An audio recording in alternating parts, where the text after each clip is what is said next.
அதிசயங்கள் செய்கிறவர் நம் அருகில் இருக்கிறார். அற்புதங்கள் செய்கிறவர் என்றும் நமக்குள் வசிக்கிறார். சங்கீதம் 42:1-2 மானானது நீரோடைகளை வாஞ்சித்து கதறுவது போல தேவனே என் ஆத்துமா உம்மை வாஞ்சித்து கதறுகிறது. என் ஆத்துமா தேவன் மேல், ஜீவனுள்ள தேவன் மேலேயே தாகமா இருக்கிறது. நான் எப்பொழுது தேவனுடைய சந்நிதியில் வந்து நிற்பேன்? தேவனே என் ஆத்துமா உம்மை வாஞ்சித்து கதறுகிறது. வாஞ்சை, இந்த தாகம் எப்படி ஒரு மானுக்கு வனாந்தரத்தில் தண்ணீர் இல்லை என்றால் அது உயிர் பிழைக்க முடியாது, அதே போல ஆண்டவர் இல்லைன்னா நான் வாழவே முடியாது. என் தாகம் வாஞ்சையெல்லாம் ஆண்டவர் தான் என்று ஆண்டவர் மேல் தாகமாக இருக்கிற ஒரு தேவ மனுஷனுடைய சங்கீதங்க இந்த 42. உற்சாகமான ஜபத்துக்கு எது சார் தடை? அது இந்த 42ஆம் சங்கீதம் இருக்குது.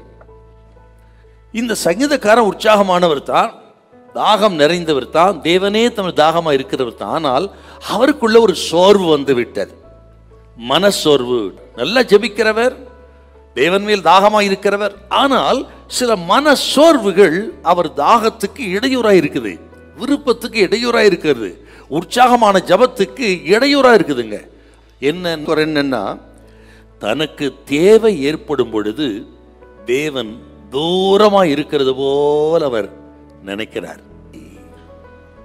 சில தேவைகள் வரும் பொழுது பதில் வரலன்னா நம்ம இப்படிதான் நினைக்கிறோம், கர்த்தர் தூரமா இருக்கிறார், எங்கோ இருக்கிறார் என்றெல்லாம் நாம் நினைக்கும் பொழுது நமக்குள்ள சோர்வு, அது நிமித்தம் உற்சாகமா ஜெபிக்க முடியல.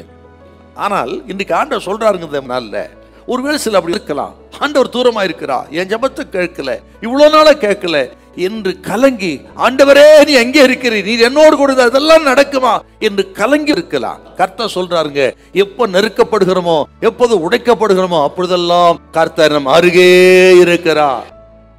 உண்மையாய் தம்மை நோக்கி கூப்பிடுற யாவருக்கு அவர் சமீபமா இருக்கிறார். நீ தண்ணீரை கடக்கும் போது அவர் உன்னோடு கூட தான் இருக்கிறார். ஆறுகளை கடக்கும் போது அவர் உங்களோடு கூட தான் இருக்கிறார். அக்னியில் கடக்கும் பொழுது அவர் உங்களோடு கூட இருக்கிறார்.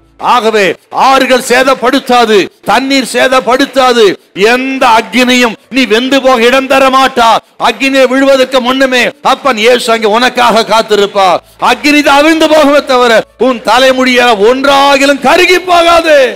இப்ப நீ சந்திக்கிற சோதனைகள், நெருக்கங்கள் உன் தலைமுடியில் ஒன்றாகும் கருகி போகாது, ஒன்று கீழே விழுந்து விடாது. அநேக அடைக்கலாம் குருவி பாக்கி நீங்கள் விசேஷமானவர்கள், உங்கள் தலையில முடியெல்லாம் எண்ணப்பட்டிருக்கிறது, ஒன்று உங்களை சேதப்படுத்த மாட்டாது. அவர் உங்களை அருகே இருக்கிறார், உங்களோடு இருக்கிறார், உங்களுக்குள்ளே இருக்கிறார், அவர் தூரமா இல்லை. ஹல்லேலூயா, ஹல்லேலூயா.